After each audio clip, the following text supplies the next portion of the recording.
नमस्कार दोस्तों। मैं सनी पारचा पेश हूँ आप लोगों के सामने अपनी एक और लघु कथा लेकर, जिसका शीर्षक है विभत्स। अगर आपको पसंद आए तो लाइक्स, सब्सक्राइब और कमेंट्स ज़रूर कीजिएगा। तो पेश करता हूँ। रात के 1:30 बजे थे। जेलर साहब अपने कमरे में बैठे फूंक रहे थे सिगरेट। सोए नहीं हैं, क्योंकि कल सुबह एक कैदी को देनी है फांसी, जिसका नाम गोपाल है। अभी कुछ ही दिन हुए हैं इस जेल में जेलर साहब की नियुक्ति हुए। कमरे में बैठ पढ़ रहे हैं गोपाल केस की फाइल। गोपाल ने की थी एक व्यक्ति की नृशंस हत्या, बेहद क्रूर और होलनाक, जिसके लिए उन्हें दी जा रही है फांसी। फाइल पढ़ते हुए जेलर साहब पहुंच गए मानो गोपाल के अतीत में, जहां शहर से दूर एक वीरान जंगल में एक छोटी सी झोपड़ी है। उसमें एक कुर्सी, जिस पर एक व्यक्ति को बांधा गया है। बेहद दर्दनाक और दयनीय स्थिति में है ये व्यक्ति। हर शाम यहाँ गोपाल जाता है और उस व्यक्ति की एक उंगली काट देता है। पर उंगलियां काटने से पहले उसने उतारे थे उस व्यक्ति के नाखून, और फिर उन पर लगा दिए थे मिर्च मसाले। कई बार उस लोहे की कुर्सी के नीचे वो जला देते थे आग, और उस कुर्सी पर बैठा वो नंगा आदमी चीखता, माफी मांगता। उसके कूल्हों की त्वचा लगभग पूरी तरह उतर गई थी। फिर एक दिन गोपाल लाया छुरियां, उस्तरे, और उस व्यक्ति के शरीर से पूरी त्वचा उतार ली, लेकिन चेहरे को उसने नहीं बिगाड़ा, मानो वह खुद चाहता हो कि लोग इस व्यक्ति को पहचाने। बिना खाल के कुर्सी पर बैठा चीखता तड़पता यह व्यक्ति ऐसा लगता था मानो कुर्सी पर सजी हो गोश्त की दुकान। फिर एक दिन गोपाल ने मार दिया उसे, और उसका लिंग काटकर लाश के मुंह में ठूंस दिया था। इस लाश को देखकर पुलिस वालों की भी रूह कांप उठी थी। उधर दूसरी ओर अपनी सेल में दीवार से कमर लगाए बैठा है गोपाल, कर रहा है अपनी मौत का इंतजार। उसकी सेल से दिखाई देता था फांसी घर। गोपाल के वजन के बराबर बोरे फंदे से बांधकर ये तसल्ली की जा रही है कि फांसी के वक्त फंदा ना टूट जाए। डॉक्टर को सूचना दे दी गई है और बुलाया जा चुका है जल्लाद, जो हर बार बोरे बांधकर खींचता है लीवर। पर यह सब देखते हुए भी गोपाल बिल्कुल शांत है। डर या पछतावे का कोई भी चिन्ह उसके मुंह पर दिखाई नहीं दे रहा।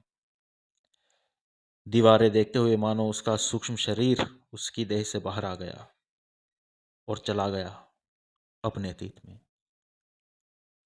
एक दूसरे से करते हैं प्यार हम, एक दूसरे के लिए बेकरार हम, एक दूसरे के वास्ते मरना पड़े तो है तैयार हम। गीत गाकर वो दोनों पिता पुत्री खूब खिलखिलाकर हंसे, और गोपाल ने अपनी 8 बरस की बेटी को उठाकर बैठा लिया था कंधे पर। बाबा, कल मेरे लिए वो रिमोट वाली कार लाओगे ना? हाँ हाँ बेटी। तभी उनकी पत्नी बोली, आपके इतना लाड करने से ये सर चढ़ गई है। गोपाल ने कहा, अरे नहीं, ये तो मेरे कंधे पर चढ़ी है। और इतने पर तीनों ठहाका लगाकर हंसने लगे। बस यही तो थी उसकी छोटी सी दुनिया, जो अब उजड़ चुकी थी। गोपाल फिर से लौट आया वर्तमान में। वर्तमान जहां सलाखें हैं, चूहे हैं, दीवारों पर सीलन के बड़े बड़े धब्बे हैं।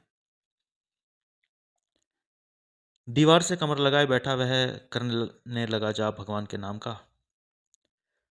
तब ये कैदी बोला, अब भी भगवान में विश्वास करते हो, जो नहीं बचा सका था तुम्हारी बेटी को?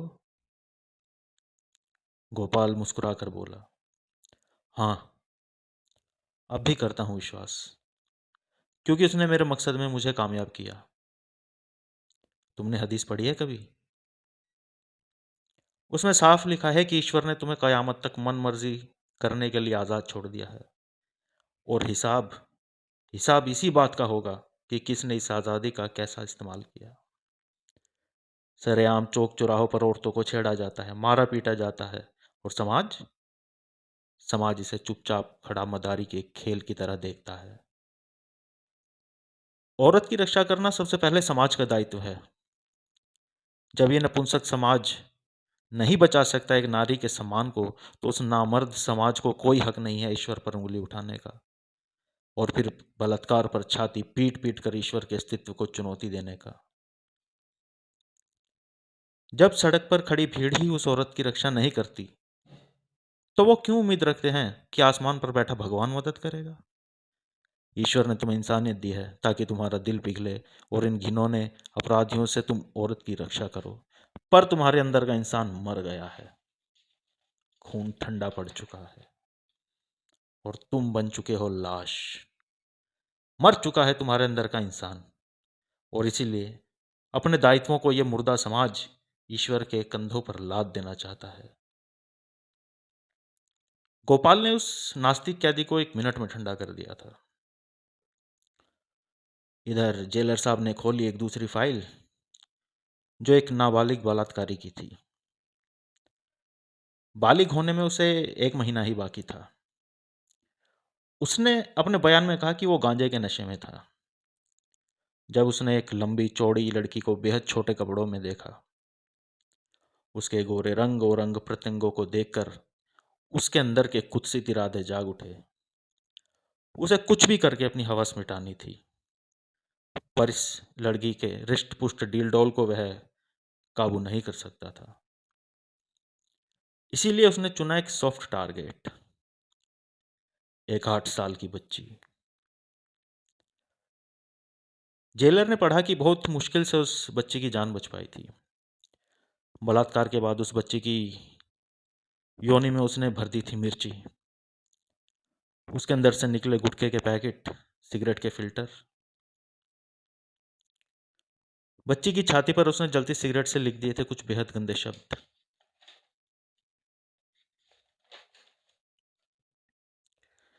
इस नृशंस कृत्य के बाद भी नाबालिग होने के आधार पर 6 महीने में वह पिशाच बाहर आ गया था।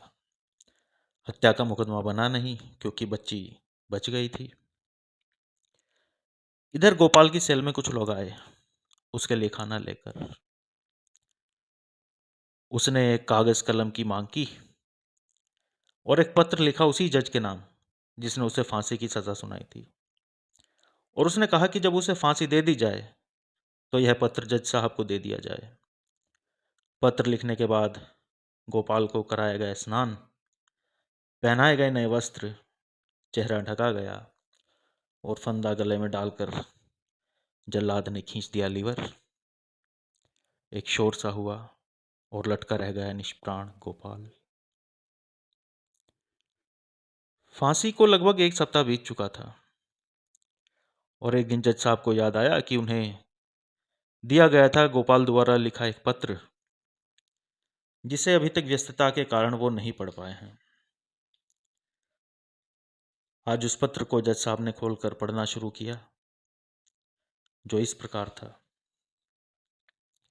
महोदय, मैंने एक जघन्य अपराध किया है, जिसके कारण आपने मुझे फांसी की सजा सुनाई। मुझे आपसे कोई शिकायत नहीं है।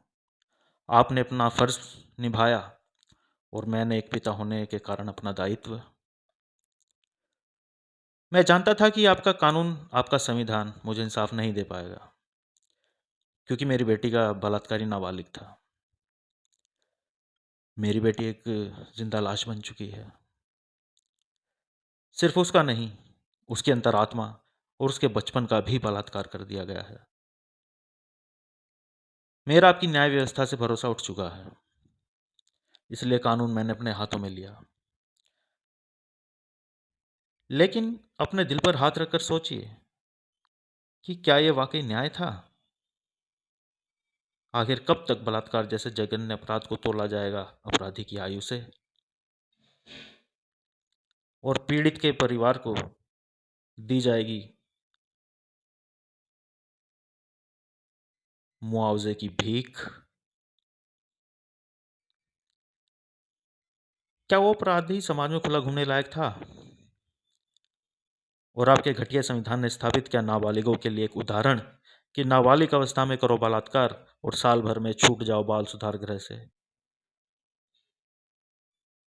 उसके उदाहरण को देखकर जाने कितने नाबालिगों के मन से न्याय व्यवस्था का भय निकल चुका होगा। जो बुद्धि बलात्कार की योजना बना सकती है, क्या उसे अपरिपक्व कहा जा सकता है?